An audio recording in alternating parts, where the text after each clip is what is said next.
పాలనలో అన్ని వర్గాలకు సమన్యాయం జరుగుతోందని 16 కార్పొరేషన్లు ఏర్పాటు చేస్తూ సీఎం రేవంత్ రెడ్డి మంత్రివర్గ సమావేశంలో తీసుకున్న నిర్ణయం చారిత్రాత్మకమని కాంగ్రెస్ పార్టీ రాష్ట్ర నాయకులు నీలం ముదిరాజు అన్నారు. సంగారెడ్డి జిల్లా పటాన్చెరు నియోజకవర్గంలోని చిట్కూల్ గ్రామంలో నీలం మధు ముదిరాజుతో పాటు ఆయా వర్గాల ప్రజలు సీఎం రేవంత్ రెడ్డి చిత్రపటానికి పాలాభిషేకం చేశారు. ముదిరాజ్ కులస్తుల చిరకాల స్వప్నమైన ముదిరాజ్ కార్పొరేషన్ను ఏర్పాటు చేయడం పట్ల ముఖ్యమంత్రి రేవంత్ రెడ్డితో పాటు ప్రభుత్వానికి రుణపడి ఉంటామన్నారు. ముదిరాజ్ కార్పొరేషన్ ఏర్పాటుతో ముదిరాజులకు సామాజికంగా, ఆర్థికంగా న్యాయం జరుగుతుందన్నారు. కేబినెట్ నిర్ణయాలను హర్షిస్తూ చిట్కూల్లోని తమ క్యాంపు కార్యాలయంలో సీఎం రేవంత్ రెడ్డి చిత్రపటానికి పాలాభిషేకం చేశారు.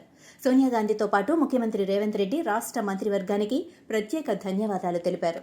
6 గ్యారెంటీలు నెరవేరుస్తూ అట్లనే బీసీ కులగణాంకాలు కూడా తీర్మానం చేసిన రాష్ట్ర ప్రభుత్వం. అట్లనే అదొకటే కాకుండా 16 కార్పొరేషన్లు బీసీ, ఎస్సీ, ఎస్టీ, అదేవిధంగా రెడ్డి అన్ని కార్పొరేషన్లు ఏర్పాటు చేసినందుకు కూడా ఇంద్రమ్మ పాలన, ప్రజాపాలనకు కూడా మేమందరం కూడా కృతజ్ఞతలు తెలియజేస్తున్నాం అన్న.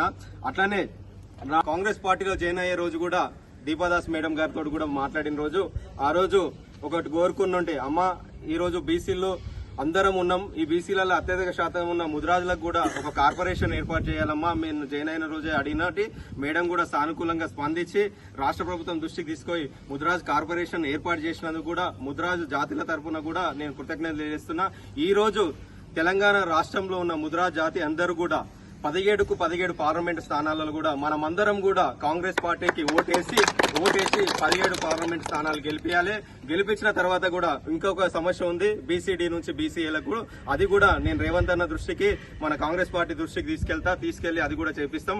అట్లనే కాంగ్రెస్ పార్టీ అంటేనే కుల మత భేదాలు తేడా లేకుండా అన్ని కులాలకు, అన్ని మతాలకు, అన్ని వర్గాలకు మేలు చేసే ప్రభుత్వం కాంగ్రెస్ ప్రభుత్వం. ఇంద్రమ్మ పాలన, ప్రజా పాలన జరుగుతుంది. ఒక చిత్తశుద్ధి ఉన్న నాయకుడు రేవంత్ రెడ్డి గారు. ఎందుకంటే మీరు చూడొచ్చు, ఈ రోజు 6 గ్యారెంటీలు ఎట్లయితే మేనిఫెస్టోలో చెప్పిండో ఆ మేనిఫెస్టో ప్రకారం 6 గ్యారెంటీలు కూడా నెరవేరుస్తున్న ప్రభుత్వం ఏదన్నా ఉందంటే కాంగ్రెస్ ప్రభుత్వం. తెలంగాణ రాష్ట్రంలో కాంగ్రెస్ పార్టీ ఏర్పడిన తర్వాత ఇలాంటి నిర్ణయాలు తీసుకున్న ముఖ్యమంత్రి ఉన్నాడంటే ముఖ్యమంత్రి గారు, అదేవిధంగా మంత్రివర్యులు కూడా అందరూ కూడా సమిష్టిగా నిర్ణయాలు తీసుకుంటారు. మేమందరం మీకు తోడుగున్నామన్నా ఆ భగవంతుడు కూడా తోడుంటాడు. ఇంకా ముందు ఇంకా ఎన్నో మంచి తెలంగాణకు కావాల్సిన ఉద్యోగాలైనా సరే, డిఎస్సి కూడా మీరు మొన్న నోటిఫికేషన్ ఇచ్చారు. ఇట్లా మహిళలకు నిన్ననే 2500 దాని గురించి, మహిళా మహాలక్ష్మి గురించి, ఆర్టీసీ బస్సు ఉచిత బస్సు గురించి, ఇట్లా ఎన్నో 6 గ్యారెంటీలలో ఎన్నో సంక్షేమ పథకాలు ప్రజలకు తీసుకువస్తారు. ఆ ప్రజలు కూడా మీ ఎంబడి ఎప్పుడు ఉంటారు. ఎందుకంటే తెలంగాణ రాష్ట్ర ప్రజలు ఈ రోజు కాంగ్రెస్ పార్టీకి పట్టం కట్టారు. రేపు కూడా ఈ పార్లమెంటు 17కు 17 స్థానాలు కూడా కాంగ్రెస్ పార్టీకి విజయం సాధిస్తుందని తెలియజేస్తున్నాను.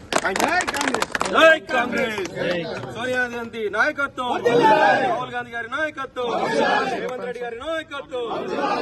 కాంగ్రెస్.